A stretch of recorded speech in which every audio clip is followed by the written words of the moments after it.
Je salue avec beaucoup de plaisir tous les participants à cette nouvelle conférence du Cercle des managers d'immobilier.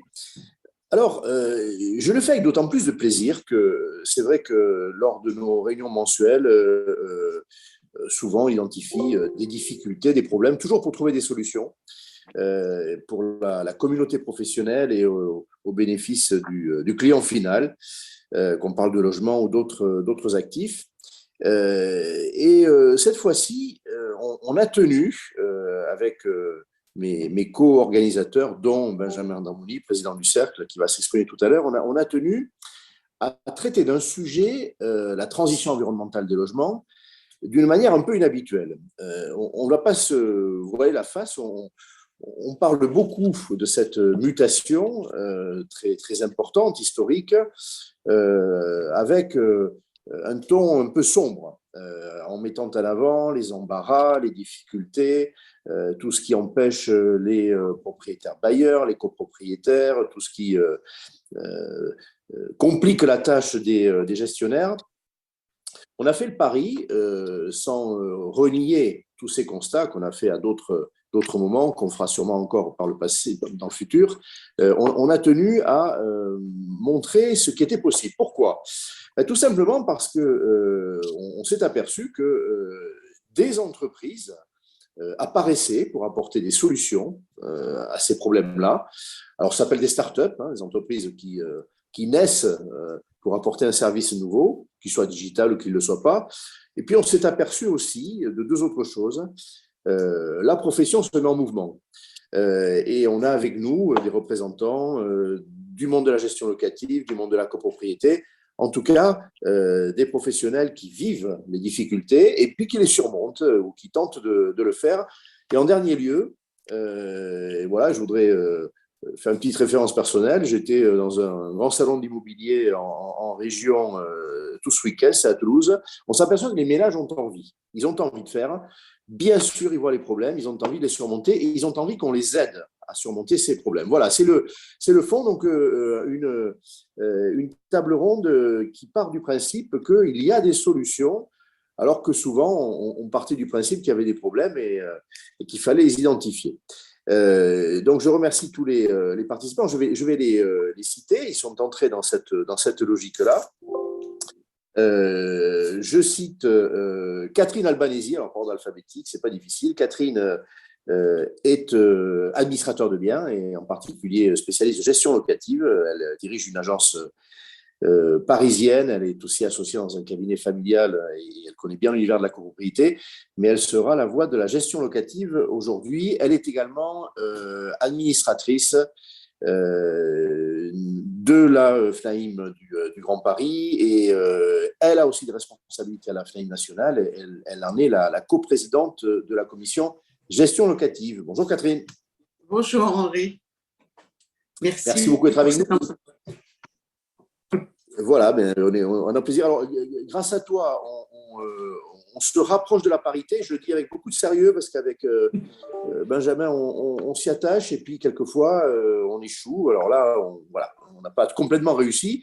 À la suite, je continue par ordre alphabétique, c'est plus simple. Pascal Jousselin est avec nous. Alors, Pascal est chargé de mission à la direction de l'aménagement du Grand Annecy et de la ville d'Annecy. Et il est en particulier le référent, le spécialiste pour la mutation environnementale des copropriétés. Bonsoir Pascal. Bonsoir. Merci beaucoup d'être avec nous.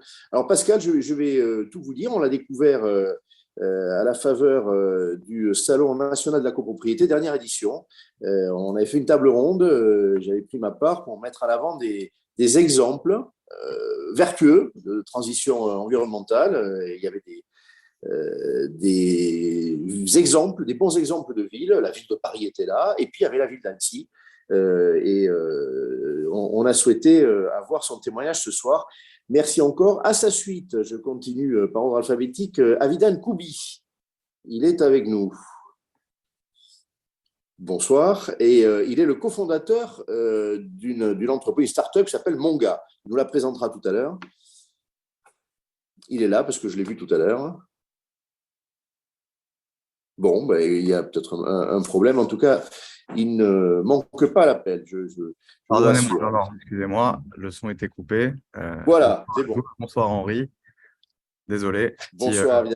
Merci. erreur de démarrage, comme quoi, même quand on est une start-up, il y a parfois des… Sinon, voilà, mais les cordonniers sur les plans de chaussée, je trouve ça amusant. C'est très bien. Bon, et voilà. Alors, à ta suite, François-Éric Mimouni. Il est le dirigeant, l'un des dirigeants, directeur technique et commercial de Simium. Il nous présentera son entreprise aussi. C'est clairement, comme Avidan, un apporteur de solutions dans l'univers de la transition environnementale avec l'enjeu technique et financier. Bonsoir François-Éric. Bonsoir. Merci Merci beaucoup pour l'invitation. Voilà, et fidèle aussi du salon de la copropriété. Et enfin, ordre alphabétique aidant, c'est Frédéric Römer, qui est le fondateur. Alors, c'est un visage désormais connu parce que c'est une entreprise, l'entreprise qu'il a créée s'appelle Homeland, et voilà, c'est l'une des petites bêtes qui monte, si je puis dire, dans l'univers de la gestion de copropriété avec un large recours au digital. Bonsoir Frédéric.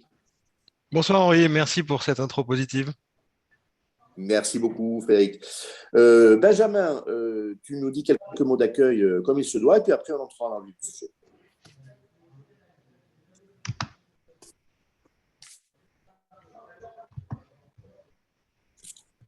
Benjamin? Oui, ça y est, c'est bon. Bonjour Henri, bonjour à tous.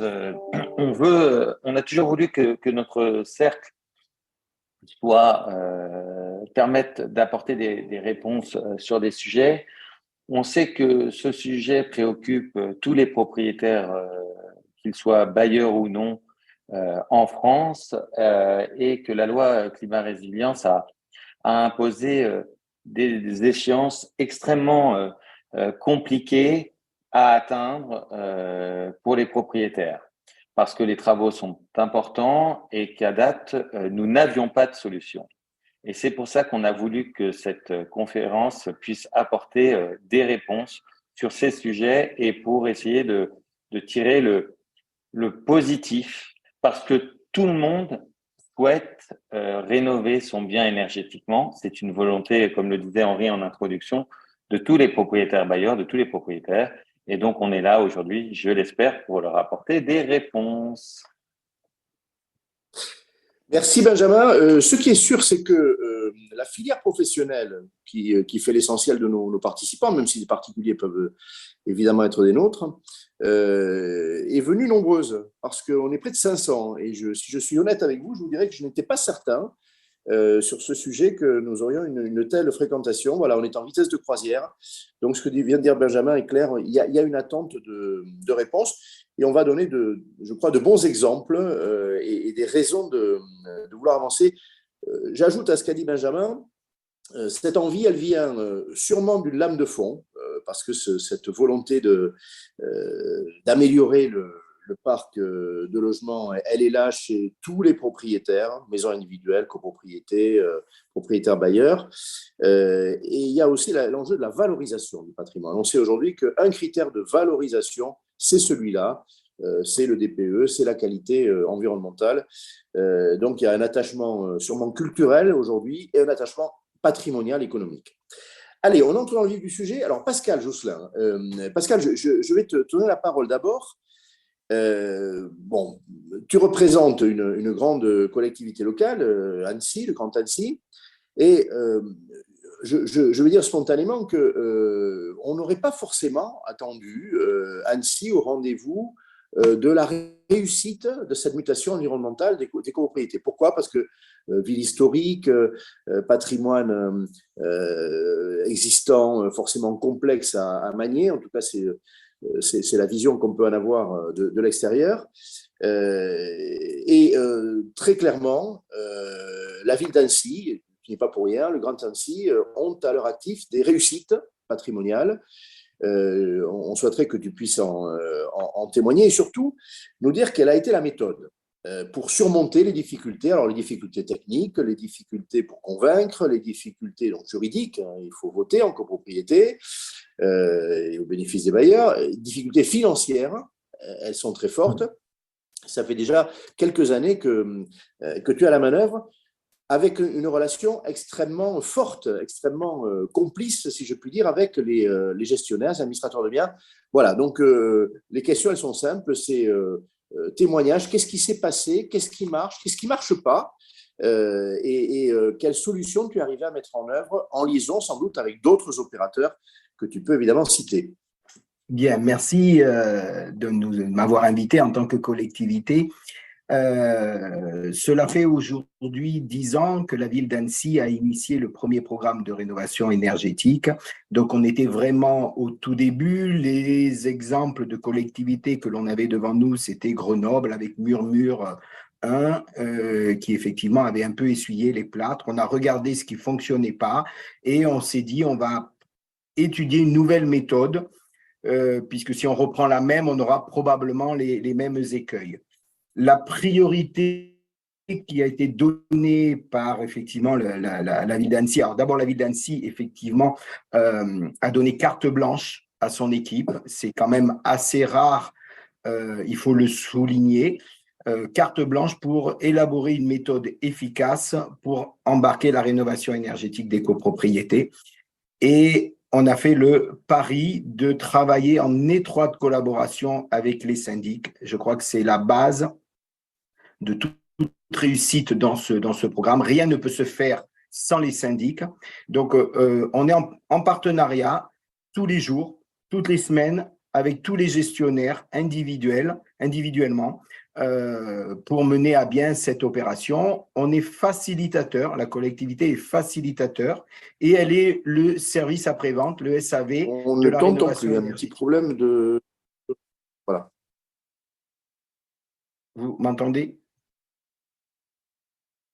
Ah.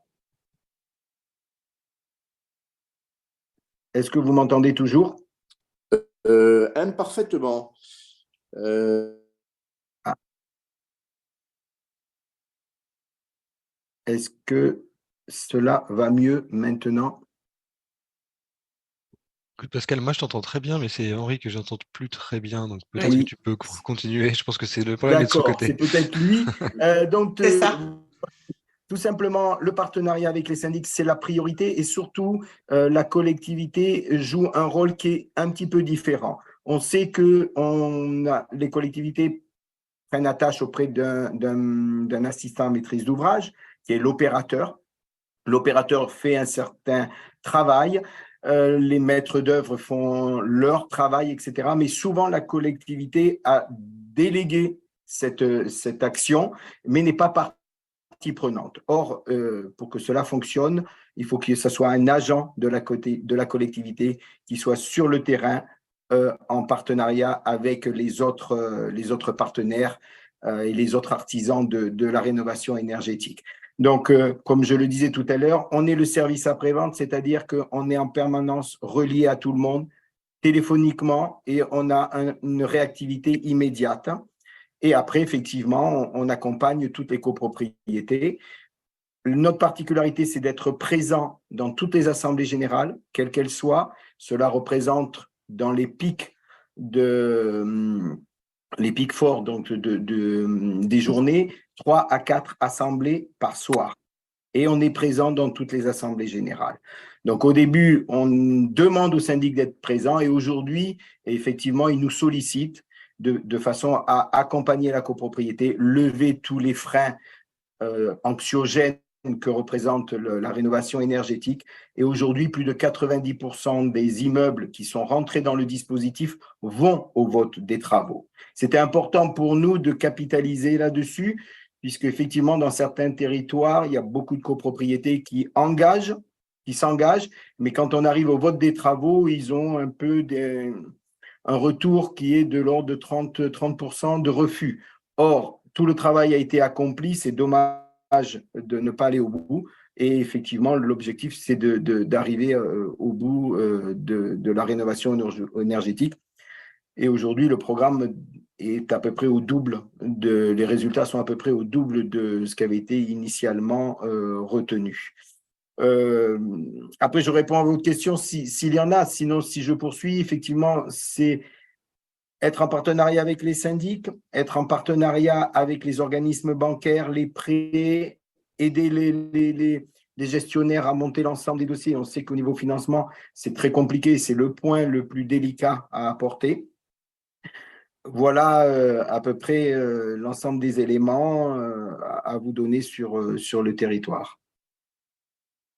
Alors, Pascal, merci beaucoup. Et pardon, je me suis absenté parce que ça ne marchait plus. J'espère que le préjudice n'aura pas été le même pour tout le monde. Là, c'est bon. Profitons-en. Deux, trois choses. Accompagner les gestionnaires de copropriété jusque dans les assemblées générales. J'imagine qu'il y a aussi des réunions avec au sein des conseils syndicaux. Tout ça, c'est beaucoup de moyens qui sont déployés. Tu ne le fais pas tout seul. Il y a une équipe. Ça fait un nombre de réunions considérables. Je ne sais pas s'il a été chiffré, mais je pense que oui. Sur une année, c'est étonnant ce que tu es arrivé à faire et ce que vous êtes arrivé à faire à Annecy et Grand Annecy. C'est réaliste dans d'autres villes. Quels moyens faut-il déployer? Parce que je comprends en effet que l'autorité de la collectivité locale a compté énormément, en particulier pour convaincre, rassurer, faire tomber l'anxiété, je reprends ton mot, anxiogène, mais il faut des moyens. Alors oui, effectivement, les moyens, c'est le décalage du temps de travail du fonctionnaire territorial. Je peux considérer que mon temps de travail, il est de 14h à 21h. Donc, il faut se focaliser sur ce temps-là, puisque c'est là où on va avoir des réunions de conseils syndicaux et les assemblées générales qui sont dans 99% des cas à partir de 17h. Donc, l'équipe de terrain est mobilisée sur ce créneau horaire-là. Et effectivement, c'est avec mon collègue qui est sur le terrain, l'opérateur pour lequel, dans sa mission, a l'obligation d'être en assemblée générale, c'est ce qui représente à peu près entre 70 et 110 assemblées générales par an. Mais effectivement, il y a la part de terrain qui est beaucoup plus importante dans notre collectivité que peut-être dans d'autres collectivités.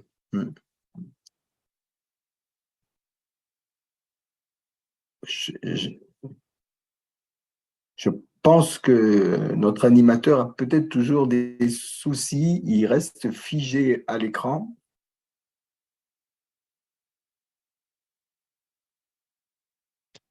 Eh ben Pascal, pour que nos auditeurs ne s'ennuient pas, et comme je représente ici le monde de la copropriété et des syndics, d'abord je te remercie de ton implication et c'est vrai que c'est précieux d'avoir des tiers qui participent aux assemblées générales, à apporter leurs conseils et leur expertise. Et bravo pour ce Vie ma vie de syndic, où les journées durent jusqu'à 21h en général. Hein. Ouais. Et c'est vrai que moi, ça fait partie, je représente Homeland, qui est syndic de copro essentiellement en Île-de-France, mais une des difficultés qu'on a et une frustration qu'on peut avoir, même si moi, en tant que dirigeant de l'entreprise, qui est devenue entreprise à mission récemment, etc., on a des convictions personnelles fortes dans la copropriété, on ne représente que l'exécutif, on met en œuvre les décisions de l'Assemblée générale qui est souveraine, etc. Et donc, parfois, en revanche, on peut orienter, en tout cas on peut essayer de convaincre. Et nous, c'est en tant que syndic, on essaie de faire ce travail de conviction auprès des copropriétaires, mais c'est vrai que quand on a l'assistance d'un tiers comme toi, c'est toujours plus facile de convaincre. Et puis je trouve que notre profession, moi j'aime beaucoup le ton positif de cette table ronde parce que je trouve que c'est à la fois quelque chose qui est de nature à valoriser notre métier. Je pense que Benjamin et Catherine qui connaissent aussi le sujet ne diront pas le contraire, de redonner à notre métier ses lettres de noblesse et puis d'engager nos collaborateurs aussi dans des projets ambitieux avec les copropriétaires et sortir voire presque du rythme annuel des décisions de l'AG. Alors moi, du coup, Frédéric, je vais reprendre un peu le rôle d'animateur, même si je ne serai jamais aussi bon qu'Henri. Mais en fait, Frédéric, toi, dans l'exercice de ta profession au jour le jour, avec la loi climat-résilience, vous devez avoir beaucoup de questions. Et est-ce que, vis-à-vis de vos collaborateurs, ça ne leur demande pas une masse importante de travail? Est-ce qu'ils arrivent à trouver malgré tout des solutions? Parce que l'objet important, c'est de réussir à mettre d'accord des propriétaires bailleurs et des propriétaires de résidences principales qui n'ont pas forcément les mêmes enjeux. L'un essaye de sauver son bien pour qu'il soit propre à la location, alors même que l'autre souhaite vivre. Oui, absolument. Tu pointes là des contraintes qu'on a. En effet, c'est d'abord une source complémentaire de travail pour nos collaborateurs, en effet, puisque d'abord, en amont, on doit les former, nous, sur tous ces enjeux et ces évolutions réglementaires. Et ensuite, effectivement, ça soulève des questions auprès des copropriétaires, dont tu as raison, les intérêts ne sont pas forcément alignés entre propriétaires occupants et propriétaires bailleurs. Donc, c'est là que le rôle du syndic, son rôle de conviction, entre à plein, et il faut qu'on réaligne les intérêts de tout le monde et convaincre aussi les copropriétaires occupants que engager l'immeuble dans le projet de rénovation énergétique va diminuer leurs charges, et donc ça s'applique aussi aux copropriétaires occupants, bien évidemment, diminuer les coûts de maintenance de l'immeuble, améliorer le confort de l'immeuble. Et puis, il est certes propriétaire occupant, mais il est certainement sensible également à ce que la valeur de son bien augmente. Et je crois que l'ADEME a chiffré à plus 7% l'augmentation de la valeur d'un bien qui avait été rénové énergétiquement. Et là, tous les propriétaires, occupants ou non, sont alignés là-dessus. Mais en effet, ça demande beaucoup de travail, d'information d'abord, et éventuellement de conviction. Je pose une question. Vous m'entendez? Ça y est, je suis de nouveau avec vous. Ah, il est de retour. Oui, écoutez, avec plaisir, mais avec des moyens que Milena, notre assistante technique, m'a soufflé. C'est-à-dire mon téléphone marche mieux que mon ordinateur. Voilà, bon. Bref. Pour prolonger les questions que posait Benjamin, donc les intérêts ne sont pas alignés. Il faut une formation des gestionnaires. Et il faut que les gestionnaires soient convaincus. Est-ce que tu dirais, Frédéric, moi je mets les pieds dans le plat, que tu connais tes consoeurs, tes confrères, que ces deux forces manquent un peu dans la profession, c'est-à-dire qu'il n'y a pas assez de formation sur les grands enjeux, sur les moyens. C'est peut-être la connaissance des aides, la connaissance de l'ensemble des outils. Et est-ce que tu dirais que la communauté manque un peu d'enthousiasme, un petit peu d'envie? Parce que pour convaincre les autres, il faut être convaincu soi-même. Nous, Homeland est né en 2016 au milieu de ces contraintes, et donc on est né de ça. Donc c'est vrai que au sein de notre entreprise, c'est quelque chose qui est aussi porté par les dirigeants. Je disais, on est devenu entreprise à mission, on a fait des ateliers avec nos collaborateurs qui sont engagés dans cette transition, et je crois même que c'est la raison pour laquelle certains collaborateurs nous ont rejoints, parce que l'entreprise s'engage dans ces sujets. Donc, c'est vrai qu'en interne, je vis pas tellement ça. Tu le disais en introduction, nos clients le souhaitent. Donc, finalement, ils sont aussi interrogés. Quelque part, tous les copropriétaires sont presque plus informés que les gestionnaires, en tout cas certains d'entre eux. Donc, ils forcent les gestionnaires à se mettre à jour, parce que sinon, en assemblée générale, il perd un peu de sa crédibilité. Et puis, voilà. Donc, je pense qu'il faut sensibiliser tout le monde. Moi, j'aurais tendance à dire que le législateur a souvent pas assez loin ou pas assez vite, mais typiquement sur les obligations de formation, moi, en plus des obligations sur le blanchiment d'argent ou ce type de choses, j'y inclurais bien une obligation de formation sur ces enjeux-là, parce qu'on y est tous confrontés, quoi. Donc, même si pour les plus récalcitrants, on reste nous-mêmes des habitants de villes, d'immeubles, enfin, à titre personnel. Donc, forcément, on peut pas on est tous impliqués, quoi. Syndic, professionnel, syndic ou non. Donc, toi, tu valides l'idée, tu sais, voilà, je suis comment dirais-je, la démonstration est faite qu'il fallait qu'on fasse ce débat avec cette entrée-là. Tu valides l'idée que les gens, comme dirait M. Mélenchon, ont envie. Parce qu'on entend l'inverse, je poserai la même question à Catherine tout à l'heure, on entend les propriétaires, les copropriétaires, qu'ils soient bailleurs ou pas, et comme disait Benjamin, surtout les non-bailleurs, les propriétaires occupants, n'ont pas envie. Voilà, ils n'ont pas envie parce que, pour toutes les raisons du monde. C'est pas vrai, ça. Je crois pas. Après, tu disais que quand on veut, on peut. Après, ça veut pas dire qu'on n'a pas besoin d'aide. Et je trouve qu'effectivement, chacun, et notamment la personne publique, doit jouer son rôle et le joue, commence à le jouer et renforce ses mesures. Mais je vois pas bien quel argument pourrait être valable contre la rénovation d'un logement. C'est-à-dire qu'on apporte du confort, on apporte des économies de charge. Ça, c'est forcément des choses qui réconcilient absolument tout le monde. L'explosion du coût des énergies. Alors, ce n'est pas la meilleure nouvelle du monde, mais pour catalyser, accélérer la transition environnementale et donner envie de faire des travaux, c'est plutôt un levier. Bah, c'est presque une chance. Alors malheureusement, ça n'a pas été anticipé, puis c'est dans des niveaux qui sont extrêmement violents pour les budgets des copropriétés, qui sont eux-mêmes établis sur des rythmes qui ne permettent pas tout à fait de subvenir là aux besoins de trésorerie énormes. Ça va évidemment appauvrir le copropriétaire par l'augmentation de ses charges, etc., alourdir son budget trimestriel.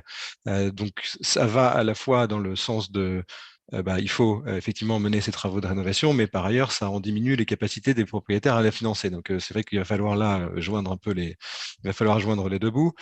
Et donc, c'est en ça qu'effectivement, moi, je trouve que les aides, il y a eu des aides d'urgence, hein, le bouclier fiscal, c'est une aide d'urgence, le bouclier tarifaire sur le gaz, l'électricité, ce sont des aides d'urgence qui ont eu lieu, qui ont joué à plein, mais en effet, il va falloir réconcilier tous les tempos de ça. Et donc, je pense que c'est effectivement très important dans le cadre du plan pluriannuel de travaux, ou en tout cas, à chaque fois qu'il y a des sujets de travaux de rénovation dans un immeuble, de montrer le payback, c'est-à-dire en combien de temps est-ce que ces travaux vont être remboursés et s'autofinancer finalement par les économies d'énergie qui vont être générées. En plus des tu disais une chose alors qui m'accroche l'oreille tout particulièrement comme président d'école, mais je crois que les recruteurs, les syndics se plaignent beaucoup d'avoir du mal à trouver les talents. Tu disais que ça avait été pour vous, cette valeur ajoutée transition environnementale, hein, cette spécialité, si je puis dire, ça avait été un argument pour recruter davantage. Les jeunes ou les moins jeunes, je ne sais pas, qui viennent chez vous, ils se disent on va servir à ça et ça nous va? C'est un argument supplémentaire, oui. En effet, je crois que les parents autour de nous là, le savent. En fait, les gestes à la maison qui étaient tolérés dans les années 80 et qui ne le sont plus maintenant viennent plutôt des enfants qui favorisent le tri, etc., qui sont eux-mêmes très éduqués, qui sont très impactés. Et je trouve que effectivement, les jeunes collaborateurs sont plus sensibilisés que les collaborateurs seniors, en effet. Ouais. Et donc, et tout le monde va devoir y venir, mais c'est vrai que les jeunes collaborateurs sont plus sensibilisés. Voilà. Et donc, en tant que président d'école, je suis sûr que vous avez des programmes là-dessus et des réflexions là-dessus. Alors, c'est clair, et je peux même parler au nom de plusieurs écoles de façon confraternelle. Oui, bien sûr. Et si ça n'était pas le cas, je précise que, en effet, nos étudiants ne comprendraient pas. Ça, c'est certain. C'est une compétence qu'ils veulent évidemment acquérir, c'est clair. Une chose encore, s'agissant des moyens financiers. Alors, les aides, tu as pris position sur les aides, il y en a, bon, elles sont ce qu'elles sont. Est-ce que tu recours pour l'ingénierie financière, qui est le cœur de notre débat, mais ça peut être aussi pour l'identification des entreprises, on va en parler tout à l'heure avec Avidan, mais est-ce que tu recours à des partenaires, peut-être d'autres startups? Il y a un écosystème aujourd'hui de startups, et on identifie qu'il y en a beaucoup qui sont sur le thème de la transition environnementale, à des titres divers. Est-ce qu'aujourd'hui, le syndic se veut plus que jamais un chef d'orchestre qui va aller chercher des compétences? Alors ça peut être, je peux citer un acteur comme Solia, qui n'est pas une start-up, loin de là, c'est une institution très ancienne. Et puis on peut citer un certain nombre d'enseignes qui se sont spécialisées dans l'ingénierie, dans le maniement des aides. Est-ce que vous avez tout intégré, fait tout à l'interne, ou vous allez chercher aussi des compétences à l'extérieur là-dessus? Non, chacun ses compétences, on va les chercher là où elles existent, en effet, et nous, notre compétence est plutôt celle du chef de projet. Chef de projet et la compétence d'information et de vulgarisation auprès des copropriétaires, c'est ça la compétence du syndic, essentiellement. Et puis après, effectivement. Et donc, non, bien sûr, on passe par des partenaires AMO comme Solia qui sont pris en charge, dont les frais sont pris en charge, par exemple, dans MaPrimeRénov', et qui ne seraient pas pris en charge si c'était nous qui faisions le job. Et encore une fois, ça n'est pas le nôtre. Donc, non, on passe beaucoup par des par des prestataires extérieurs. C'est vrai que j'ai pas forcément de start-up en tête pour être franc avec toi, puisque c'est les institutionnels du secteur. Hein. Tu as cité Solia, mais c'est vrai qu'il y a d'autres AMO, Soreca, MEV, qui sont présents dans le secteur depuis Aussi, très longtemps. Elio avec nous il y a plusieurs mois. Ouais. Je crois que les plus start-up, tout à fait, il me semble qu'ils ont un peu plus de 10 ans, mais voilà, c'est une entreprise qui s'est créée sur ce métier-là.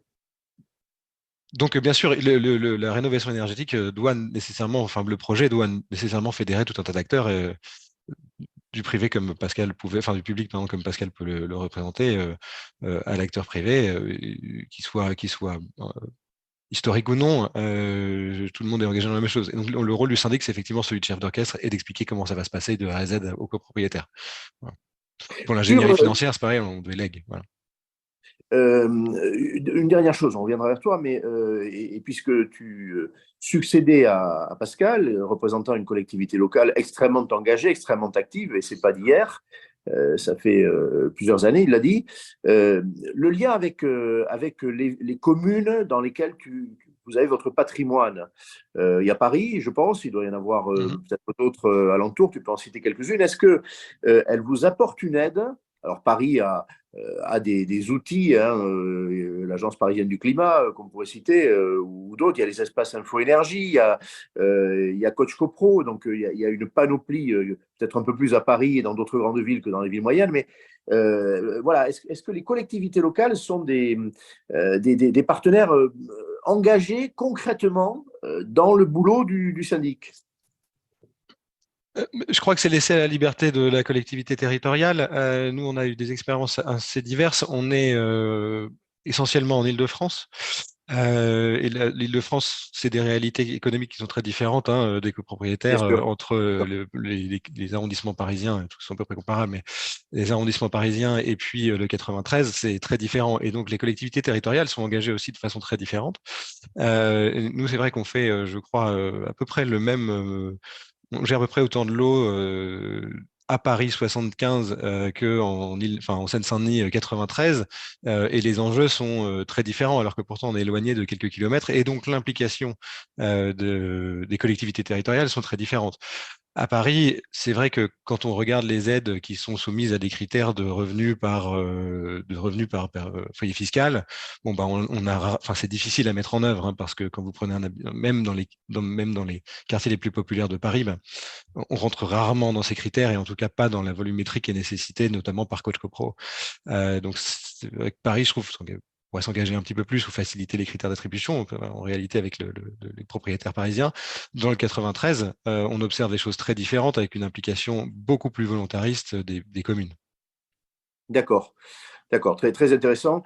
Ce qui est intéressant aussi, c'est que tu cites une collectivité locale dont la sociologie n'est pas avantagée. Je veux dire, voilà, je pense que les copropriétaires dans le 93 n'ont pas nécessairement des moyens qui leur permettent spontanément de répondre à la transition environnementale. Il y a des réalités sociologiques peut-être plutôt plus dures que dans Paris intramuros. Énorme. Ce sont déjà des gens qui potentiellement ont des difficultés à payer leurs charges, qui n'incluent pas des appels de fonds pour des travaux. Donc, évidemment, c'est quelque chose qui va prendre plus de temps. Enfin, à aide équivalente, ça va prendre plus de temps en Seine-Saint-Denis que ça prendra en Île-de-France. Enfin, en Île-de-France, à Paris, pardon. Évidemment, les réalités sont très différentes. Le calendrier que rappelait tout à l'heure Benjamin, alors il y a celui qui pèse sur les propriétaires bailleurs, notamment copropriétaires bailleurs, hein, avec les interdictions de louer. Pour la copropriété, le législateur n'a pas fait les choses de la même manière. Il n'y a pas d'obligation frontale, mais il faut désormais diagnostiquer, il faut programmer, le fameux plan pluriannuel de travaux, il faut épargner. Avec l'échéancier aussi dégressif selon l'importance des copropriétés. Et puis les bailleurs qui sont dans le jeu. Tu dirais qu'il est tenable, ce calendrier, ou qu'il va falloir l'assouplir? Le calendrier qui est imposé aux bailleurs, mais je ne me pourrais pas prendre la parole sur le champ de Catherine. Moi, il me trouve je le trouve extrêmement ambitieux. Le calendrier qui me concerne, qui est celui du plan pluriannuel de travaux pour la copropriété, à mon habitude, je trouve ça assez peu volontariste. C'est-à-dire que nous, on a simplement l'obligation de proposer les conditions d'adoption d'un plan pluriannuel de travaux. Mais finalement, Oui. il n'y a aucune contrainte encore pour les copropriétés, si ce n'est une contrainte encore très administrative qu'on va avoir du mal à distinguer de ce qui préexistait, hein, le DTG, etc., que tout le monde pour lequel beaucoup de copropriétés ont voté de ne pas le faire. Voilà. Le plan pluriannuel de travaux, je trouve, les règles autour de ce plan, je les trouve pas très contraignantes. De mon point de vue, c'est néanmoins un élément d'information qui est important pour tous, pour permettre de prévoir justement ces travaux et le financement associé, le financement individuel. C'est un élément de rassurance aussi pour les copropriétés, enfin pour les nouveaux acquéreurs dans un immeuble. Parce qu'on se pose tous la question de quand va se passer le ravalement ou la réfection de la toiture de l'immeuble dans lequel on achète un appartement, et sans avoir forcément de réponse objective. Donc le plan pluriannuel de travaux vient répondre à ces questionnements très objectifs et très sains. Moi, j'irais même jusqu'à faire évoluer quasiment le plan comptable de la copropriété pour m'inspirer un petit peu plus cette fois de la comptabilité des entreprises, où une toiture, en fait, ça a une durée d'amortissement, quoi. Et donc, on voit où on en est dans l'amortissement de la toiture dans une copropriété. Même chose pour tous les équipements importants, etc. Donc, je trouve que pour le coup, autant c'est ambitieux sur les aspects appartements, gestion locative, et puis donc le DPE pour les appartements et le calendrier associé pour la rénovation des appartements, autant sur la copropriété, je pense qu'on peut aller encore plus loin. Merci beaucoup. Alors, Catherine, tu l'as cité, effectivement. Bon, c'est imbriqué parce que l'essentiel des copropriétaires, des propriétaires bailleurs sont copropriétaires bailleurs. Bon. Et donc, le sujet du syndic, il est évidemment aussi de faire entrer dans la danse les bailleurs. Catherine, alors, j'allais dire même question, mais avec l'approche de la gestionnaire locative que tu es, connaissant bien la copropriété en outre. Qu'est-ce qu'on entend aujourd'hui sur les bailleurs? Alors, il y a un discours, il y a une petite musique. Les propriétaires bailleurs veulent tous vendre. Bon. Et puis, très vite, ça devient les copropriétaires bailleurs vendent tous. Et on a sur le marché voilà, une arrivée de biens. Bon. Est-ce que c'est vrai? Alors, qu'ils soient inquiets, je ne pense pas qu'on puisse en douter, mais voilà, quelle est vraiment la réalité? Est-ce que tu as face à toi des bailleurs qui ont envie, comme on le disait avec Frédéric pour les copropriétaires, qui ont envie de faire ou qui sont complètement hostiles à faire? Ils ont un rôle particulier, ils apportent un service à quelqu'un d'autre qu'eux-mêmes. Quelle est leur attitude vis-à-vis de la copropriété? On dit aujourd'hui, tiens, ils vont devenir allants, ils vont pousser en mêlée, en copropriété, alors qu'ils étaient très absents. Bon. Voilà. Qu'est-ce qui se passe en fait avec ces propriétaires bailleurs? Alors, tu en as peut-être en maison individuelle, mais je pense que tu en as, étant en Île-de-France, essentiellement en copropriété. Alors, la majorité de mon portefeuille, oui, en effet, est en copropriété. Alors, je vais essayer de répondre dans l'ordre à toutes tes interrogations. En fait, le fait du bailleur qui souhaite vendre, et Frédéric pourra peut-être appuyer à ce niveau-là, et c'est l'avantage de la double casquette avec la copro. Oui, on continue à avoir des ventes, mais ça s'est quand même assez ralenti, je trouve, par rapport à la catastrophe que l'on envisageait ou on attendait vis-à-vis des bailleurs. En fait, les bailleurs, ils sont un peu perdus, et c'est là que nous, on a notre rôle, enfin, à mon sens, notre rôle essentiel à jouer, parce qu'ils sont perdus face à toutes ces obligations qui leur tombent dessus, et il est vrai que leur première question est de dire « je vais vendre, je ne vais pas pouvoir surmonter, je vais vendre ». Et c'est là où, à mon sens, nous, et c'est pour ça qu'il faut qu'on soit positif, c'est qu'à mon sens, nous, on a tout notre rôle à jouer à ce niveau-là, parce que c'est par nos conseils, par notre accompagnement, par notre façon de les aider à envisager les projets qu'on va réussir à les faire se rassurer par rapport à l'avenir, à se rendre compte de l'enjeu qu'il y a sur le logement de tous nos concitoyens, parce que si on n'a plus de bailleurs, on va avoir un vrai problème à terme très très court. Et puis ça y va aussi de la survie de nos entreprises, parce que plus de bailleurs, ça veut dire plus de chiffre d'affaires, et donc on a aussi un intérêt, nous, financier et économique, à faire attention à ce problème.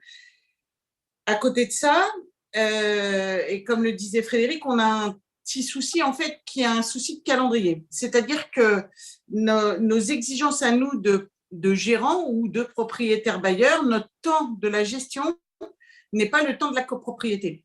Et malheureusement, c'est vrai que quand on a un locataire qui s'en va, qu'on doit prendre des dispositions, et puis là maintenant, un logement qui va être en G, si c'est un G+, eh bien, on ne pourra pas le relouer. Donc, c'est vrai qu'on va avoir tendance le bailleur, le copropriétaire bailleur va avoir tendance à mettre un petit peu la pression au syndic. Et c'est vrai que c'est là où ça va devenir un peu compliqué et où tu parlais du calendrier, et c'est là où on va avoir un vrai besoin de modification sur certains points du calendrier parce qu'il ne va pas être tenable pour les bailleurs en fait. Aujourd'hui, le principal problème des propriétaires bailleurs, alors, c'est le thème de notre débat, c'est le financement. On présuppose, on l'entend beaucoup, c'est pour ça qu'on a choisi ce thème, on présuppose que c'est le nerf de la guerre, le problème. Bon. Alors, est-ce que c'est le seul? Est-ce que, effectivement, les bailleurs dont on dit, enfin c'est attesté, ils sont un peu plus riches que les locataires, hein, statistiquement, mais ils ne sont pas riches, bon, sauf exception. Est-ce qu'ils n'ont pas l'argent? Est-ce qu'ils sont désemparés devant les aides? Ils ne les connaissent pas? Il y a des questions déjà que j'ai là-dessus dans le chat. Hein. Est-ce qu'il y a une méconnaissance des aides? Est-ce que les gestionnaires locatifs eux-mêmes ont une bonne connaissance des aides? Quel jeu jouent les banques à ce jour, à ta connaissance? Voilà, une question sur le financement. Est-ce que c'est vraiment aujourd'hui ce qui freine? Alors en fait, oui et non. C'est-à-dire qu'il y a une trop grande multitude de possibilités d'aide. Alors qui sont soit non accessibles parce que les revenus ne le permettent pas, qui sont méconnus aussi des bailleurs, et c'est là où nous on a notre rôle à jouer. Et c'est vrai que même nous, et ça évolue en plus de toute façon de manière tellement rapide qu'il faut qu'on soit vraiment qu'on se tienne au courant. Encore une fois, c'est notre plus-value, hein, c'est ce qui va faire que maintenant les gens vont avoir besoin de venir chez nous. Donc, il y a différentes possibilités. Tu as la prime rénov', tu as les C2E, tu as les leviers fiscaux aussi. Et ça, les gens, le doublement du déficit foncier, par exemple, c'est vrai que là, les gens sont perdus et les gens ont besoin d'être accompagnés. Est-ce qu'on leur a dit assez de parenthèse, parce que tu as contribué, en étant dans les instances de la fédération, à souhaiter ce doublement de l'enveloppe du déficit foncier. Bon, c'est un peu technique, mais je pense que ceux qui nous écoutent ont compris. Enfin, en gros, on peut faire valoir des charges de manière 2 fois plus puissante qu'on le faisait avant et depuis 35 ans, à condition que ce soit des travaux de rénovation énergétique. Ce n'est pas rien, c'est une grande victoire. Est-ce qu'on dit assez aux propriétaires bailleurs qu'ils ont cette faculté dans le cadre du statut de déficit foncier? Alors, pour l'instant, on ne l'avait pas trop dit. Là, on va rentrer en plein dedans, là, puisqu'on va rentrer dans la période des déclarations fiscales. Mais oui, c'est là aussi où nous, on a… Encore une fois, j'insiste vraiment, et pour moi, c'est le côté positif de la chose. C'est notre rôle. Nous avons… on représente qu'un tiers du marché locatif, hein, de la gestion locative. C'est le moment, et je le vois, j'ai de plus en plus de copropriétaires, et justement, la double casquette fait qu'on a de plus en plus de copropriétaires qui sont perdus, désemparés, des bailleurs et qui ont besoin de notre conseil. Alors après, il est évident que tu parlais du financement par les banques. Les banques commencent à jouer le jeu, mais c'est à nous aussi de les accompagner jusqu'à un certain niveau. C'est-à-dire qu'il y a un moment où on peut leur donner les solutions, leur préparer le financement, enfin pas leur préparer le financement, mais leur donner tous les arguments pour pouvoir aller chercher du financement. Alors, oui, il y a des possibilités, oui, il faut les aider, oui, il y a la catastrophe de la facture énergétique qui va différer aussi un peu les problèmes, et c'est là où on va être confronté aussi à ce problème-là, c'est-à-dire que le poids du coût énergétique actuellement pèse aussi sur les bailleurs. Et va peser sur les locataires. Et donc là, il y a aussi un enjeu important vis-à-vis de la répercussion sur les locataires derrière. Et en fait, tout est lié derrière et ça peut avoir des conséquences importantes. Et là aussi, notre rôle, il est primordial. La question, c'est pour faire le lien, mais il se fait naturellement avec Avidan, la question d'identifier les bons travaux à faire, sachant que dans les parties privatives, on ne peut pas faire grand-chose. L'essentiel, c'est sur l'enveloppe, on dit, l'immeuble en copropriété. Mais identifier les bons travaux, est-ce qu'il y a le réflexe de vouloir très bien faire avec une rénovation globale, ou est-ce que la rénovation par geste reste le réflexe, c'est-à-dire je vais faire à minima ce que je peux dans mon appartement. Et puis il y a la question des entreprises aussi derrière. Est-ce que ce sont des sujets bloquants également, maintenant qu'on a parlé de l'argent? Alors, merci pour cette question, Henri. Évidemment, il y a tout un sujet global sur j'ai écouté parler des différents intervenants depuis tout à l'heure, et chacun avec ses mots et de son point de vue, a identifié en fait toute une série de difficultés et de points non pas bloquants, mais en tout cas qui posent question à différents échelons de la réalisation des travaux de rénovation énergétique. Et c'est justement ce qu'on vient résoudre aujourd'hui chez Monga. Je réponds d'abord à votre question sur les premiers travaux qui doivent être engagés. Est-ce qu'on parle il y a une petite présentation de Monga en quelques phrases. Oui, bien sûr, oui, absolument, avec plaisir. Alors, Monga, alors on nous définit comme étant une start-up, mais la réalité, c'est qu'on est d'abord des professionnels de l'immobilier. Mes associés et moi, on a tous des expériences diverses, soit dans la gestion locative, l'administration de biens plus largement, ou en property management pour plutôt la classe d'actifs tertiaires. Certains de mes associés sont plutôt exposés sur cette partie. Moi, à titre personnel, j'ai une casquette plutôt que banquier d'affaires pendant 8 ans spécialisé en immobilier, ce qui m'a permis… Pardon? Non, repentir. Non, je dis c'est bien. Non, non, mais c'était au contraire ce qui a fait mes classes et ma connaissance aujourd'hui, qui évolue évidemment et qui s'alimente chaque jour, des différentes classes d'actifs et des contraintes qui sont représentées par chacune de ces classes d'actifs, y compris et bien sûr principalement, compte tenu de la résilience qu'on a pu constater notamment pendant le Covid, de la classe d'actifs résidentiels, qui, on le voit bien et encore aujourd'hui, mais avec les difficultés de financement, reste la classe d'actifs sur laquelle il devra y avoir le plus d'activité, même sur une période de transactions un peu courte et un peu délicate qu'on connaît aujourd'hui. Mais pour répondre sur la partie rénovation, est-ce qu'il vaut mieux attaquer des travaux de rénovation globale ou des travaux ponctuels de rénovation énergétique? Ça dépend beaucoup du bailleur, ça dépend de la typologie d'activité, ça dépend du coût et de l'enveloppe qu'il faut mettre en face de chacune de ces réalisations. Si vous avez un studio de 17 mètres carrés sur lequel il faut faire une isolation thermique par l'intérieur, eh ben, on ne parle pas de la même chose que s'il faut remplacer les menuiseries sur un appart de 170 mètres carrés déjà et que c'est du verre bombé, voilà, et que ça nécessite non seulement des artisans spécialisés, j'irais même jusqu'à dire des compagnons dans certains cas, versus de petits travaux d'appoint qui nécessitent évidemment une expertise et une connaissance particulière du sujet, mais qui, en termes d'investissement, ne sont pas inatteignables. Donc, ça dépend vraiment beaucoup du sujet. Quand vous faites une isolation thermique par l'extérieur, par opposition, ce qui se fait classiquement dans le cadre de copro, c'est une des premières opérations qui est visée. C'est quand même un budget assez conséquent et ça coûte extrêmement cher de refaire une couverture, un ITE, quand vous êtes même dans les copropriétés du 93 que citait Frédéric tout à l'heure. Souvent, c'est des barres d'immeubles avec un certain nombre d'étages, un très grand linéaire, et donc le budget peut représenter sur certaines opérations plusieurs millions d'euros d'investissement, et avec les moyens que sont ceux des bailleurs qui sont propriétaires dans ces copropriétés-là. Ça rejoint ce que vous disiez tout à l'heure, Henri. Donc, en fait, en ayant connaissance de chacun des écueils qui se présentent sur la chaîne de valeur de la rénovation énergétique, on a chez Monga constitué une offre puisque notre métier, c'est l'accompagnement des administrateurs de biens, donc gestionnaires locatifs et syndics de copropriété, et des investisseurs. Donc, les bailleurs que vous citiez en font évidemment partie, mais nous, on le fait sur toute classe d'actifs aujourd'hui, avec des investisseurs qui sont de tout type, des privés, des family office, des fonds d'investissement, des institutionnels également. Et notre métier, c'est de les accompagner sur l'optimisation du volet gestion technique au global.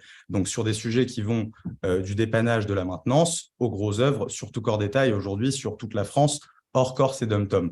Donc, c'est un outil d'abord, c'est pour ça qu'on parle de start-up, qu'on a créé et qui permet de piloter en réalité très facilement toute la partie gestion technique, en tout cas beaucoup plus facilement que ce qui est proposé aujourd'hui sur le marché et de façon très intuitive, de garder une traçabilité complète à la fois à l'échelle du portefeuille, mais également mission par mission de ce qui a été réalisé. Et ça peut être un petit sujet de plomberie sur une colonne, comme un sujet d'isolation thermique par l'extérieur dans le cadre d'une rénovation énergétique.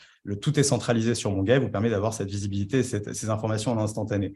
Les premiers à nous avoir sollicité sur le sujet de rénovation énergétique, c'était notre première opération, en l'occurrence en copro, c'était avec Nexity sur une isolation des combles, quelque chose qui était très bien couvert par la valorisation des certificats d'économie d'énergie, qui l'est un petit peu moins aujourd'hui, mais il y a toujours un jeu entre les différentes fiches sur la partie valorisation qui fait que si ce n'est pas l'isolation des combles, c'est peut-être la menuiserie, la VMC, voilà, ça bouge tout le temps et évidemment, il faut, comme le disait tout à l'heure Catherine, je crois, se tenir informé en temps réel des évolutions justement de ces valorisations-là. Et donc, avec Nexity, le sujet, ça a été, on avait été mandaté par la présidente du syndic de copropriété, en l'occurrence, qui était une professionnelle de l'immobilier également et qui est l'architecte de la copro qui nous avait recommandé. Et sa question, c'est de savoir de quelle façon est-ce qu'elle pouvait optimiser au mieux le niveau de couverture et de valorisation des certificats d'économie d'énergie auxquels ils étaient éligibles. Il faut savoir que dans cette copro, qui est située à Verneuil-sur-Seine, ils avaient engagé déjà, donc parce que c'est la présidente de cette copropriété, était très engagée à titre personnel sur le sujet. C'est une copro de 140 logements en tout, sur plusieurs bâtiments. Ils avaient engagé, avant la mise en place des aides, 2,5 millions d'investissements à l'échelle de la copropriété sur le remplacement, sur les points singuliers, sur le remplacement de très grosses chaudières au fioul. Il y avait eu déjà beaucoup de travaux, même jusqu'au relamping, qui avaient été engagés. Et en fait, elle s'était rendue compte que c'était arrivé un peu après, elle n'avait pas pu être éligible après coup et a posteriori à ces aides-là. Il lui restait encore quelques éléments à résoudre, notamment l'isolation des combles. Et donc, elle nous avait demandé si on avait également une solution pour l'accompagner sur l'optimisation de la valorisation de certificats d'économie d'énergie. Donc, ça a été en fait le premier sujet qui nous a fait comprendre qu'il y avait déjà un équilibre en fait de deux plateaux entre, d'une part, la maximisation de la valorisation des certificats d'économie d'énergie, de MaPrimeRénov', de toutes les aides qui sont disponibles sur le marché, et sur l'autre part, le montant des travaux. Comme notre métier principal chez Monga, c'est évidemment l'optimisation de ces coûts de travaux par le biais des économies d'échelle qu'on crée, des contrats 4 qu'on a en place avec les entreprises partenaires de Monga qui nous permettent d'arriver à avoir des niveaux de prix qui sont très concurrentiels sur la plupart des interventions, mais c'est évidemment le cas sur la partie rénovation énergétique. On a pu déjà s'occuper au global du dossier, maximiser le niveau de ces deux œufs, essayer à niveau de prestation égale d'optimiser le montant des travaux et faire en sorte que sur ce sujet, le reste à charge soit de 0 pour la copropriété. Et le groupe immobilier qui nous a mis le pied à l'étrier sur notre vision actuelle qui est beaucoup plus globale, donc ça c'est notre premier sujet qui a 2 ans aujourd'hui, c'est le groupe Duval qui, il y a à peu près 1 an, nous a demandé comment est-ce qu'on pouvait, sur les actifs sur lesquels ils sont exposés, mais qui sont plutôt très tertiaires, c'est du retail pack, du centre commercial, des immeubles de bureaux, déployer les stratégies ESG qu'ils avaient, notamment sur la partie rénovation énergétique. Et donc là, on a constitué une offre globale qui s'appelle Blue et qui a 4 piliers. La première, ça commence d'abord par l'audit énergétique, l'identification des meilleurs players pour réaliser en fonction de la classe d'actifs visée l'audit, puis la maximisation des aides en fonction de la classe d'actifs visée, la réalisation évidemment des travaux via nos entreprises partenaires, le suivi de ces travaux. Donc, il y a évidemment une mission d'AMO environnementale qui est liée et qui permet le pilotage des travaux pendant l'exécution et jusqu'à la livraison. Et derrière, évidemment, la mise en place des indicateurs qui permettent de calculer le retour sur investissement. Frédéric en parlait également tout à l'heure, sur les travaux qui ont été réalisés, le budget que vous aviez mis en face, qu'est-ce que ça vous rapporte aujourd'hui en termes d'économie d'énergie, en termes d'optimisation des performances énergétiques de votre logement et bien sûr, sur la valorisation en elle-même de l'actif, sachant que chez Monga, c'est notre point de départ, optimiser la gestion technique pour optimiser la valorisation des actifs de nos clients. Et sur le volet rénovation énergétique, ça prend évidemment tout son sens.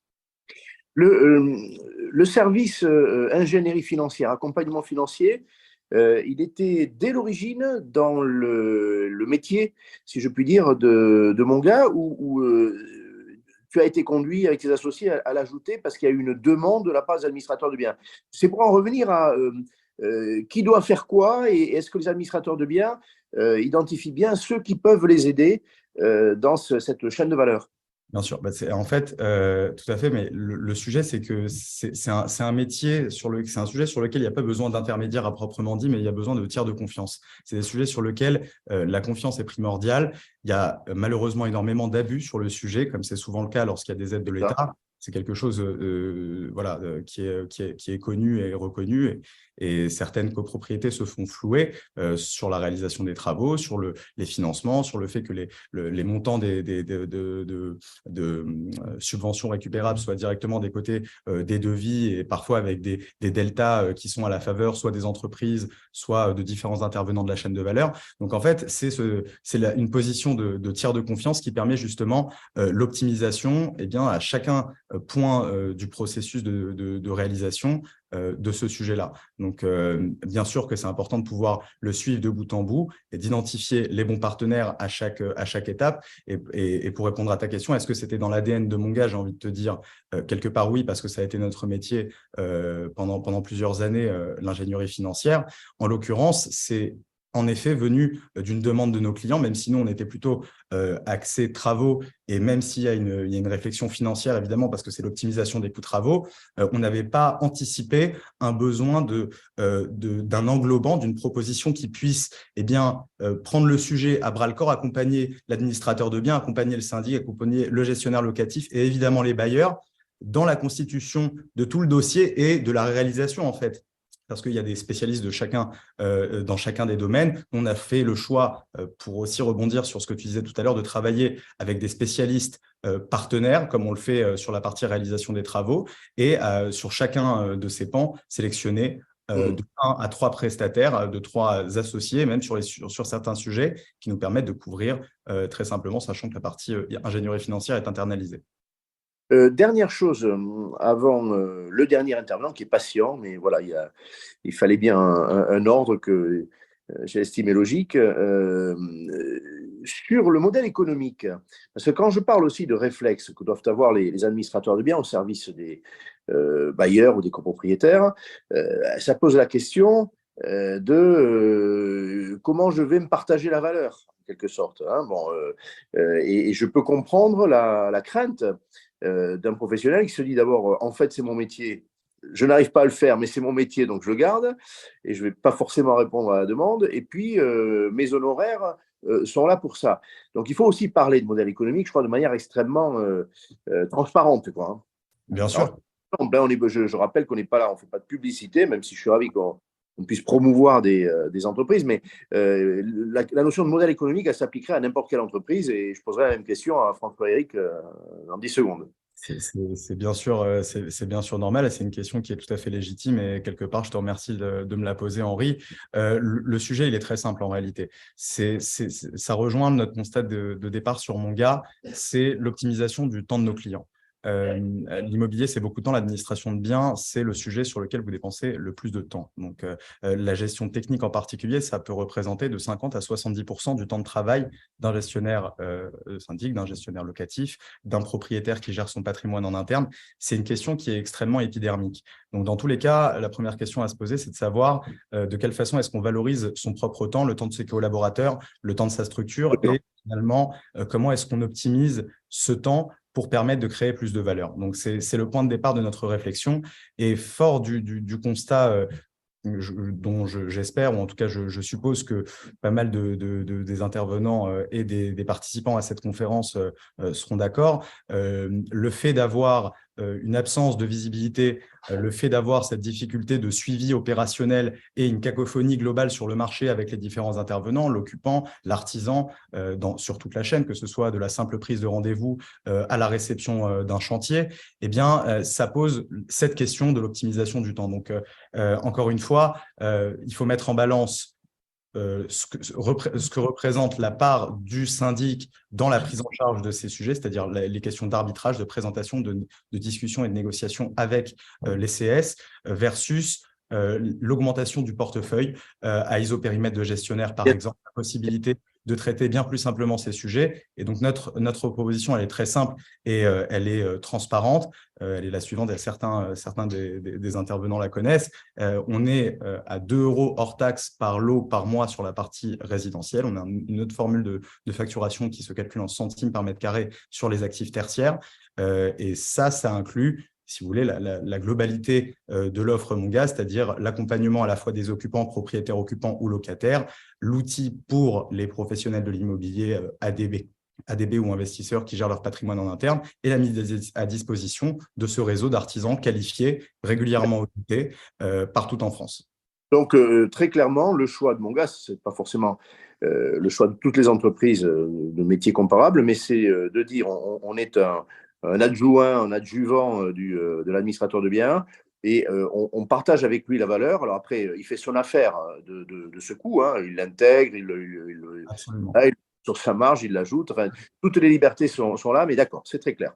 Merci beaucoup. Alors, François-Éric, dernier intervenant, je peux bien dire aussi que dans un débat récent, voilà, on était la petite musique était un peu défaitiste, et tu es intervenu.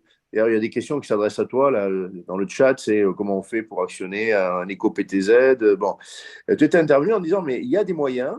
C'est un débat au cours duquel, d'ailleurs, Pascal Joussin lui-même avait levé la main et avait dit en gros la même chose. Hein, c'est-à-dire, il y a des solutions, il y a des voies, et vous ne pouvez pas dire que elles n'existent pas et qu'on ne peut rien faire.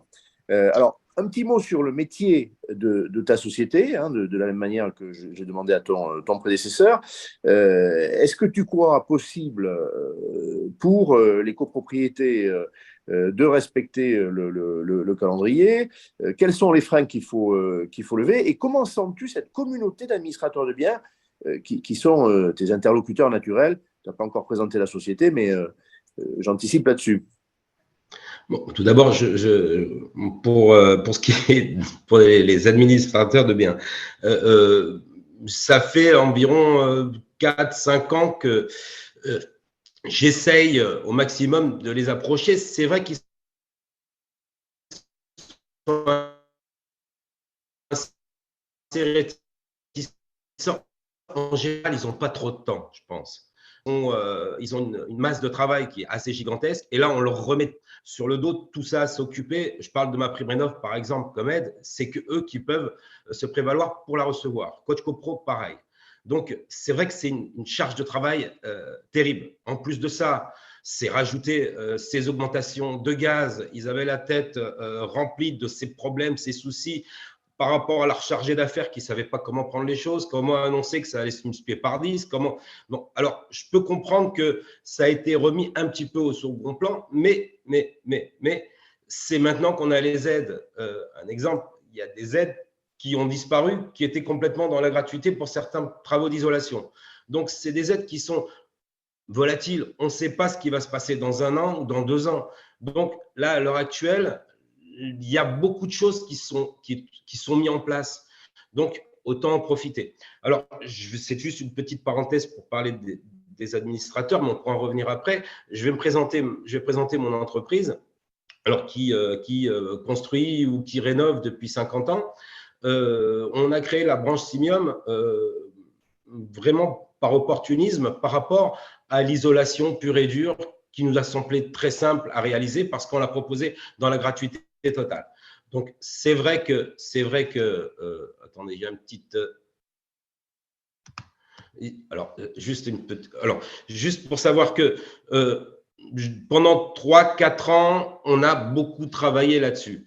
Alors, tous ces petits métiers d'isolation qui sont relativement simples, même cela posait quelques petits problèmes pour atteindre les syndics de copropriété. Ça n'a pas été simple. Bon, la majorité de ces travaux gratuits ont été réalisés, je pense.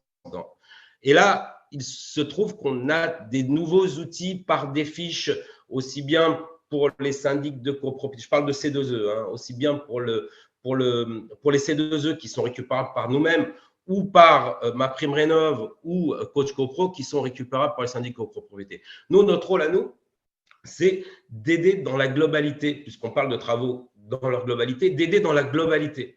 Nous, on est capable de ramener du DTG, c'est l'analyse énergétique et dans le DTG, donc on ramène le DTG dans sa globalité. Et de là, on ramène aussi le plan pluriannuel qui est obligatoire aussi. De là, on en sort des déductions, on fait des propositions de travaux prioritaires, bien sûr toujours axées sur le maximum d'aide pour que la charge soit moins lourde pour tout ce qui est copropriétaire. Et d'autre part, la charge aussi administrative pour tout ce qui est syndic de copro, nous essayons de l'absorber au maximum. Donc, je pense que le bienfait de notre existence et pour ces 4, 5, 6 années prochaines, même 10 années prochaines, c'est important de nous mettre un petit peu dans la boucle.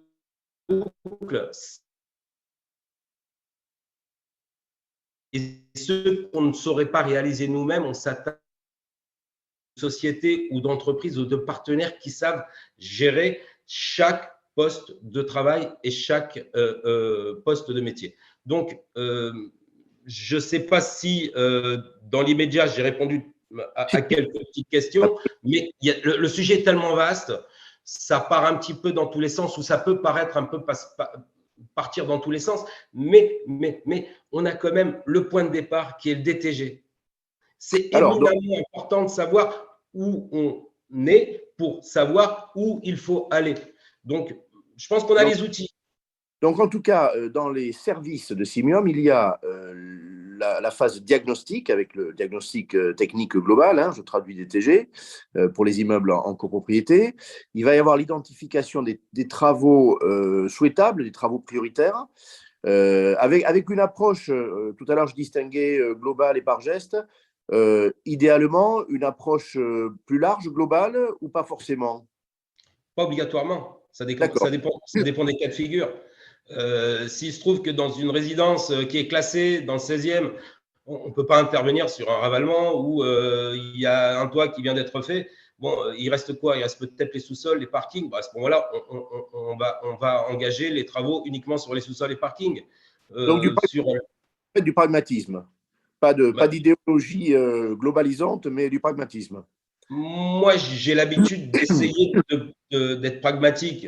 On essaye d'aller droit au but. Si la résidence n'a pas besoin d'un DTG parce que bon, c'est obligatoire de l'avoir pour savoir où on va, mais d'un autre côté, s'ils me disent non, je ne veux pas de DTG, ça va peut-être me coûter, bien qu'il y ait des aides par coach copro. S'ils me disent non, on veut aller droit au but, on veut les combles, ils n'ont pas été faits, on doit les faire. Bon, on propose de faire les combles. Et là, on a une fiche d'aide qui est relativement intéressante.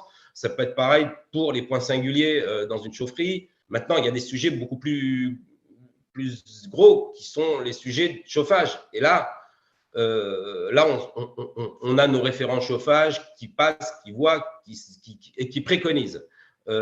Mais c'est certain que le chauffage aujourd'hui, c'est ce qui resterait le plus gros travail. Et de là, peut en découler beaucoup. Donc, en sachant que le chauffage, c'est quand même déjà par rapport aux obligations de 35% d'économie d'énergie, c'est quand même important de s'en occuper et vite.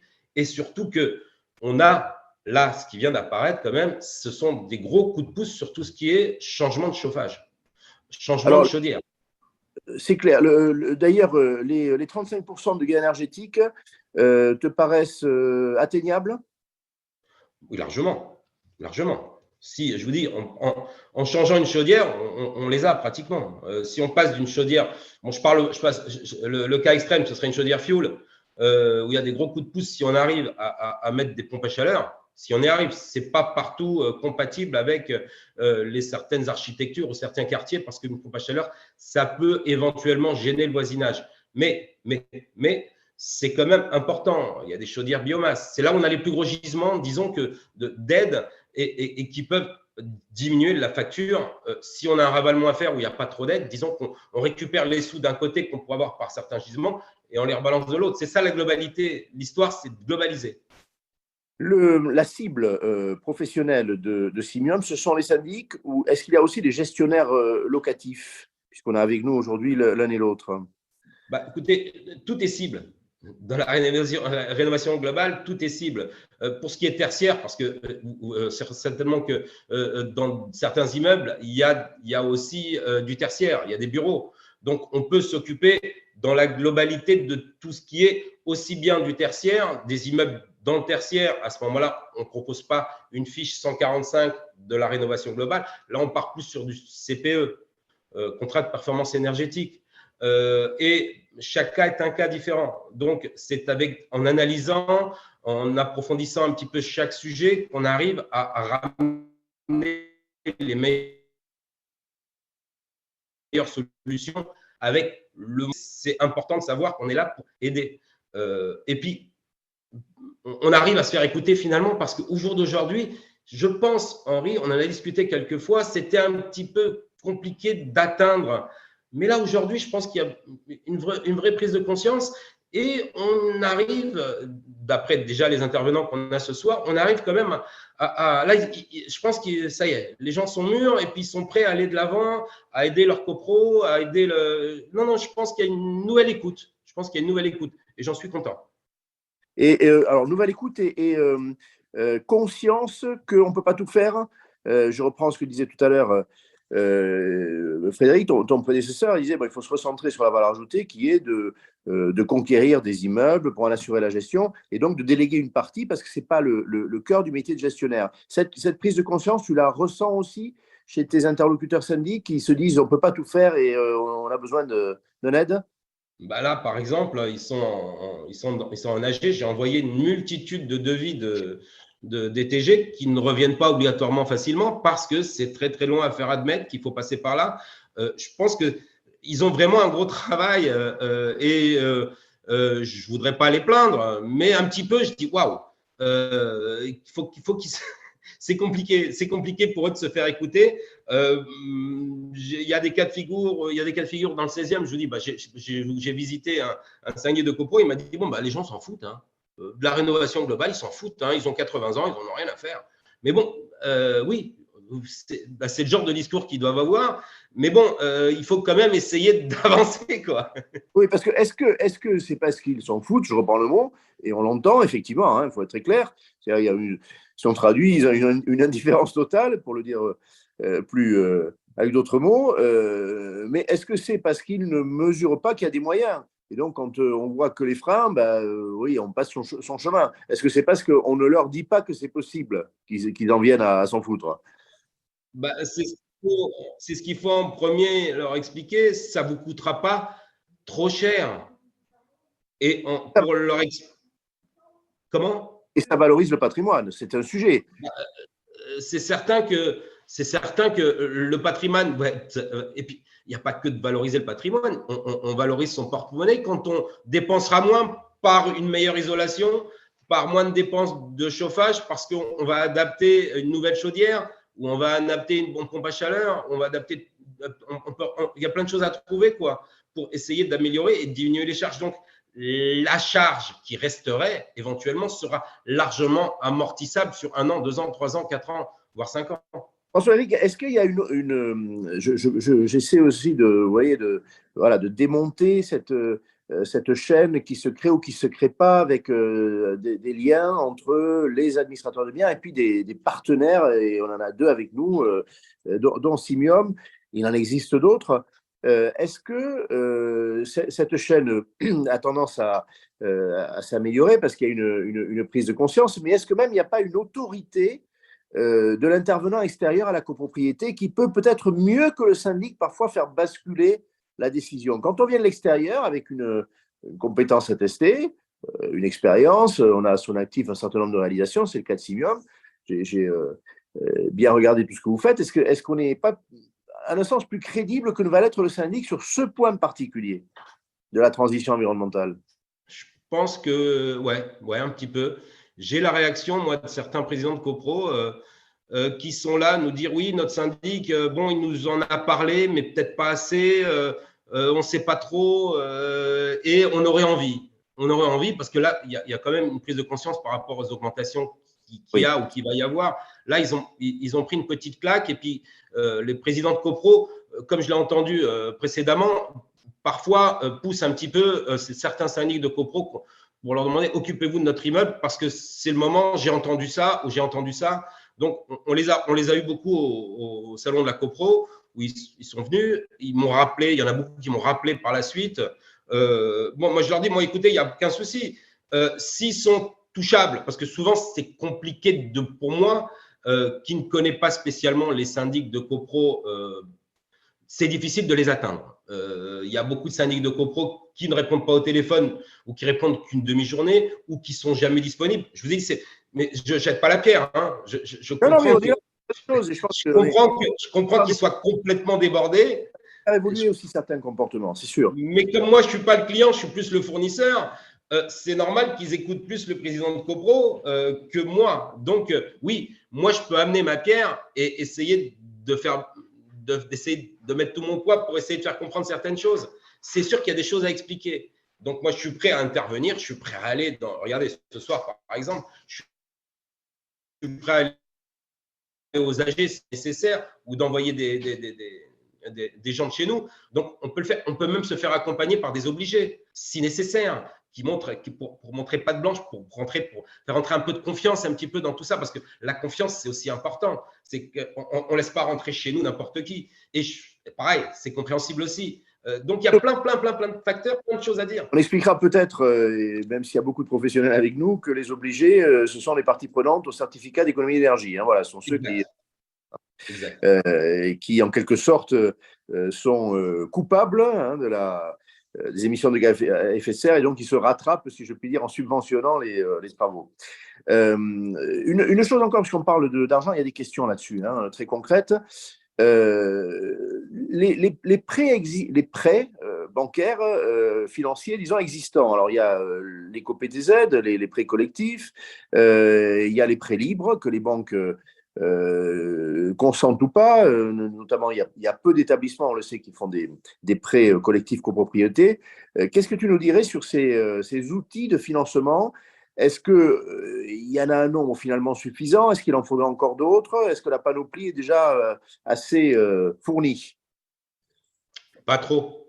Je connais vraiment 2 banques qui sont vraiment spécialisées sur le sujet, mais bon, qui ont largement de la place pour faire face éventuellement s'il y a une multiplication de demandes. Ils ne sont pas spécialement débordés, hein, donc ils font les choses très bien, des gentils conseillers qui viennent aussi aux assemblées générales si nécessaire. Donc, ils peuvent vraiment aider et ils sont nos alliés, disons. Parce qu'eux aussi, ils cherchent à prospecter, à avancer. Et puis bon, ce sont aussi des commerçants. Donc, il faut le savoir qu'ils sont là pour ramener leurs compétences. Et puis, bon, on jette toujours la pierre sur le banquier. Bon, là, en l'occurrence, ça rend quand même service. Parfait. Merci beaucoup pour ces précisions. Alors, bon, l'heure a tourné. Je reviens vers Frédéric et Catherine. Frédéric, est-ce que comment dirais-je, l'approche digitale, Frédéric Remer pour Homeland, est-ce que l'approche digitale, ce réflexe de recentrer les gestionnaires sur leur métier en les exonérant du maximum de tâches administratives, de process, est-ce que c'est une valeur ajoutée pour la transition environnementale, pour accompagner la transition environnementale des copropriétaires?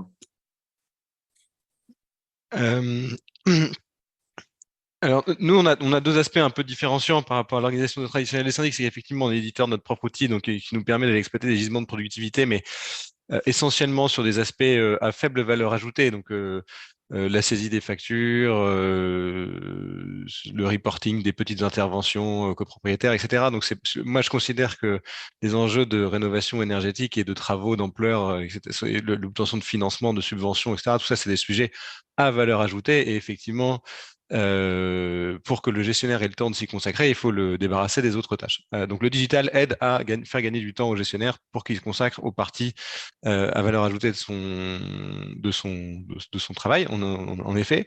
Après, typiquement, puisqu'on parle des C2E, là, il y a une nouvelle fiche qui vient de sortir et qui permet de financer les installations qui permettent de faire du monitoring à distance et du réglage à distance des installations de chaufferie, si je ne me trompe pas. Et ça, là, le digital aide forcément, puisque quand on parle d'équipement connecté qui vient se plugger à la chaufferie, qu'on peut faire des réglages à distance, eh ben, évidemment, le digital est le moyen d'aller actionner ces outils-là. Et donc, nous, typiquement, nos outils intègrent la récupération, même si les prestataires peuvent être multiples, la récupération de ces éléments pour avoir, je ne vais pas rentrer trop dans la technique, mais l'information sur des défauts d'équilibrage de colonnes de chauffage, par exemple, qui peuvent être des sources de déperdition majeures de performance énergétique du bâtiment. Donc le digital aide aussi quand il s'agit d'équipements connectés. L'utilisation des frais de chauffage et de la télérelève, hein, c'est aujourd'hui un mécanisme bien connu. On est aussi dans le digital avec l'IFC. Oui, en effet. Et là, pour le coup, ça aide le comptable de la copro d'avoir des relevés qui sont complets, exhaustifs et certains, mais même si on n'y est toujours pas forcément. Mais en effet, l'équipement connecté va être un outil pour le syndic il doit pouvoir répercuter et avoir des workflows qui sont associés à ces alertes de plus en plus, quoi, comme le mainteneur. C'est-à-dire que je prends l'exemple de l'ascenseur à chaque fois que je dois en parler, mais l'ascenseur est en panne. Très bien, le mainteneur doit être au courant et donc éventuellement avoir l'information directement grâce à un équipement connecté.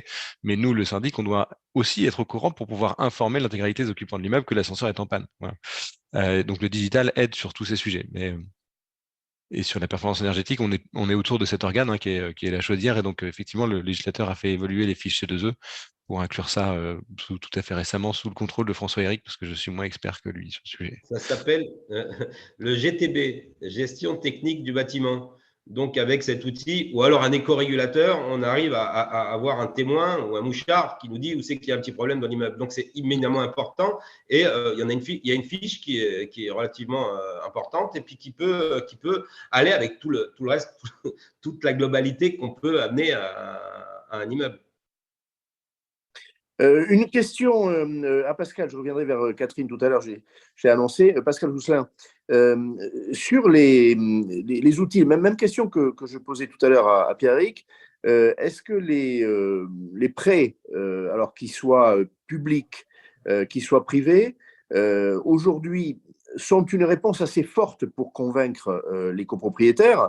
D'évidence, tu le fais avec les syndics, donc on peut penser que oui, mais est-ce qu'il faut beaucoup d'autres arguments parce que ceux-là, en fait, sont fragiles? Et est-ce que la collectivité locale ou les collectivités locales que tu sers, Annecy, le Grand Annecy, en rajoutent? Est-ce qu'il y a aussi des prêts, des aides spécifiques de la collectivité qui facilitent ton ingénierie et ta conviction? Aujourd'hui, il y a très peu de copropriétés dans le dispositif du Grand Annecy qui engagent les travaux sans les prêts. Quasiment toutes les copropriétés embarquent les prêts, donc le prêt collectif à taux zéro et les prêts complémentaires, de façon à ce que quand le chantier démarre, il n'y a aucun reste à charge par copropriétaire puisque c'est le prêt qui prend quasiment la totalité. On avait déjà eu cette discussion, notre dernière rendez-vous à Paris, et je le redis parce qu'effectivement, je pense que les gestionnaires d'immeubles, les syndics, n'ont pas effectivement l'ensemble de tous ces éléments. On vient de le revoir avec une copropriété récemment qui a engagé 3 millions d'euros de travaux, donc ce qui est énorme, ce qui fait des quotes-parts de 25 à 40 000 par copropriétaire. Le chantier démarre, le prêt vient abonder les caisses du syndicat des copropriétaires et il n'y a pas de reste à charge. Tous les copropriétaires vont avoir une somme entre 150 et 225 euros à payer par mois, mais qui va démarrer prochainement. Et vraiment, c'est un point qui est crucial parce que ça fait très peur, les prêts. Il y a des gens qui n'ont pas l'habitude. Et dans ces copros, on arrive à embarquer 90% des gens avec le prêt, et notamment les bailleurs. Ce sont les premiers qui disent bah oui, je ne vais pas utiliser de ma trésorerie alors qu'il est à taux zéro ou à très faible taux. Donc, on a deux gros organismes bancaires qui sont la Caisse d'épargne d'Île-de-France qui travaille sur l'ensemble de tout le territoire, Domo Finance également. c'est l'héritage technique, technologique du crédit foncier. Hein. Voilà, donc 2 gros organismes et sur Annecy, ils couvrent quasiment la totalité des copropriétés. Et là où on a un petit, effectivement, il faut un tiers de confiance extrêmement puissant et ça ne peut pas être effectivement le syndic, ça peut être que une entreprise extérieure, start-up comme je viens de le découvrir ce soir, ou la collectivité. Qui explique aux copropriétaires qu'ils ont intérêt à prendre le prêt. Si on n'a pas ce tiers de confiance sur le financement, on s'aperçoit qu'il y a à peu près que 30% des copropriétaires qui mobilisent le prêt. Alors que si on a le tiers de confiance qui l'explique, on est à plus de 90% des copropriétaires qui mobilisent le prêt. Et tous nos chantiers démarrent parce que, justement, ils mobilisent le financement. Concernant oui, juste une oui. chose, par exemple, dans le cas que tu évoquais, mais ça peut concerner d'autres cas, on entendait une grosse enveloppe, 3 millions, effectivement, ça peut paraître vertigineux, puis rapporter à des mensualités, chacun ayant été financé, c'est digeste, avec des gains de facturation énergétique. On fait progresser en termes de lettres dans le DPE une telle copropriété de quel stade à quel stade? Alors, celle-ci, elle est quasiment exemplaire puisque c'est la première sur l'ensemble du département, voire la deuxième plutôt sur l'ensemble du département 74, à avoir embarqué le changement des fenêtres privatives d'intérêt collectif. C'est-à-dire qu'a été voté en Assemblée générale le changement de toutes les fenêtres. Et donc là, effectivement, c'est un budget de 800 000 € rien que pour les fenêtres. On passe d'une étiquette F à une étiquette D, donc on sort 2 étiquettes énergétiques, ce qui nous permet de mobiliser la prime supplémentaire de MaPrimeRénov' de l'État. Et donc, on a essayé de maximiser l'ensemble des aides de l'État qui ont représenté avec la collectivité près d'1 million d'euros de subventions. Donc, c'est un chantier qu'effectivement… L'objectif de 2034, hein, si je me remets dans la chronologie de Climat Résilience, lors du 22 août 2021, est atteint, puisque on veut éradiquer tout ce qui est en dessous de D pour permettre la location. Donc, il doit y avoir des bailleurs dans cet immeuble. Ils sont tirés d'affaire, si je puis dire. Oui, oui, tout à fait. Et alors, pour répondre à la question des bailleurs, c'est vrai que souvent on nous oppose, les bailleurs ne sont pas tout à fait en accord avec les copropriétaires sur les travaux. Depuis 10 ans, je n'ai jamais eu d'opposition, c'est-à-dire que les bailleurs, ce sont en général des copropriétaires qui ont 1 ou 2 appartements, pas vraiment des professionnels.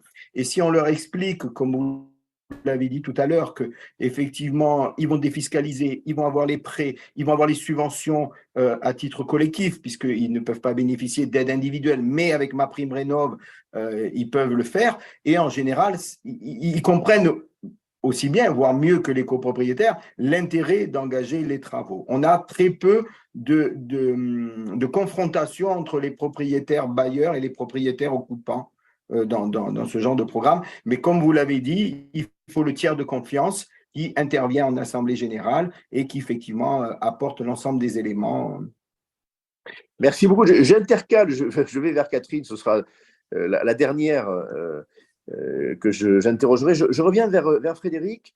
Il y a une raison aussi de faire, on en a entendu plusieurs aujourd'hui, il y a la demande. Catherine disait il faut sauvegarder le portefeuille parce qu'un propriétaire bailleur qui déciderait de vendre, c'est une perte aussi pour l'administrateur de biens et sans doute pour le parc locatif tout simplement. Hein.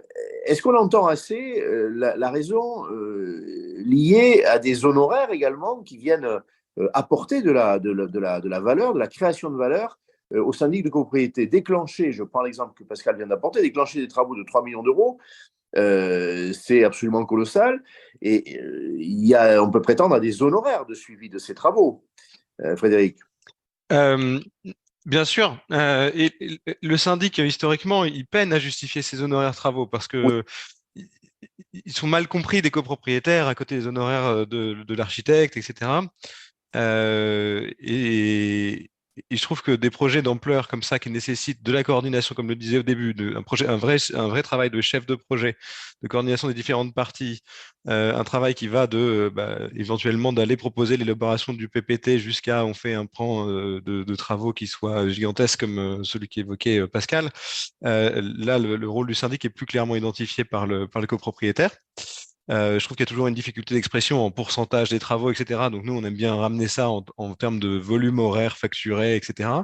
Expliquer toutes les expertises qu'il y a en face. Et ça passe généralement mieux que simplement dire on a un peu plus de travail parce qu'on doit faire les appels de fonds, où là, les propriétaires ne comprennent pas bien. Et en plus de ça, je trouve que le législateur, dans son contrat de syndic type loi Allure, hein, il n'a pas oublié d'inclure les honoraires du syndic pour le montage des dossiers de subvention, le montage des prêts, etc. Donc, évidemment, c'est un rôle qui, pour le coup, incombe au syndic et qu'on facture.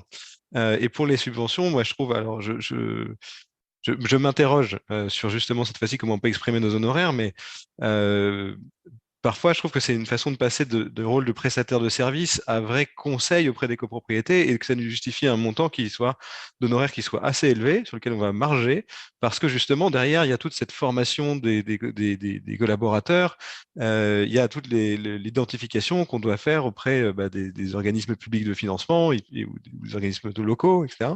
Et donc ça doit se refléter dans les honoraires, absolument. C'est très clair, merci beaucoup. Catherine, dernière chose, puisque on a, et tu as les deux métiers en fait, hein, même si aujourd'hui ta première préoccupation c'est la gestion locative, mais tu connais très très bien la copropriété dans ton cabinet familial. Est-ce que tu penses que la coordination entre les gestionnaires locatifs et les syndics dans les immeubles dans lesquels il y a des propriétaires bailleurs. Je rappelle que dans toutes nos villes, c'est l'essentiel de nos immeubles, avec des proportions très fortes de bailleurs. Est-ce que cette coordination entre les deux, elle peut aussi apporter quelque chose, alors notamment pour que les propriétaires bailleurs fassent basculer les décisions et qu'ils accompagnent cette mutation environnementale des immeubles collectifs? Alors, oui, mais comme je le disais tout à l'heure, en fait, et c'est là où la vraie difficulté pour moi et le vrai frein, il est là. Il est dans le temps, c'est ce qu'on disait tout à l'heure, le temps du bailleur qui n'est pas le même que le temps de la copro. C'est là où on a un peu de mal à expliquer que un projet de rénovation comme celui-là, comme ceux qu'on a déjà menés, et d'ailleurs, je voulais juste rajouter dans les honoraires, il y a aussi la phase non négligeable des honoraires de garantie financière. Parce que quand on a 3 millions de subventions, enfin de fonds qui arrivent, en face, on a aussi une garantie financière qui a des montants qui sont un petit peu élevés. Et ça, pour nous, les professionnels, par derrière, on a un gros travail à faire avec nos caisses de garantie par rapport à ce sujet-là et à ce que ça engendre derrière. Mais ça, c'était juste pour la petite parenthèse. Non, effectivement, de l'équation. Ça justifie d'ailleurs qu'il y ait des honoraires d'un bon niveau parce qu'il y a un coût pour sécuriser, en effet, au terme de la loi Hoguet, les fonds détenus. C'est tout à fait juste. Alors, après les bailleurs, en fait, il faut qu'on arrive à les éduquer et alors les éduquer, pas vraiment, mais à les accompagner de manière à ce qu'ils puissent quand même envisager une partie des travaux. On parlait tout à l'heure de l'embarquement et nous on l'a fait dans une copropriété des travaux d'intérêt privatif, privatif à intérêt collectif avec les changements de fenêtres. C'est là où nous, il faut qu'on soit pédagogue, il faut qu'on soit formé, il faut qu'on soit un peu au courant des gains énergétiques aussi qu'on peut leur apporter en fonction des premiers travaux qui peuvent être mis en place pour essayer de faire déjà bouger un peu l'étiquette en attendant que la copro, elle fasse sa partie à elle. C'est pas toujours évident, surtout que on a quand même… alors, on arrive quand même à pouvoir encore être dans du G-, comme on va l'appeler, mais le problème, c'est que notre G-, il arrive à échéance tout de suite. Donc 2023, on rappellera. C'est ça. Les pires passoires énergétiques, derrière nous déjà, elles ne peuvent être relouées. Voilà. C'est exactement ça. Donc c'est vrai que c'est beaucoup de pédagogie.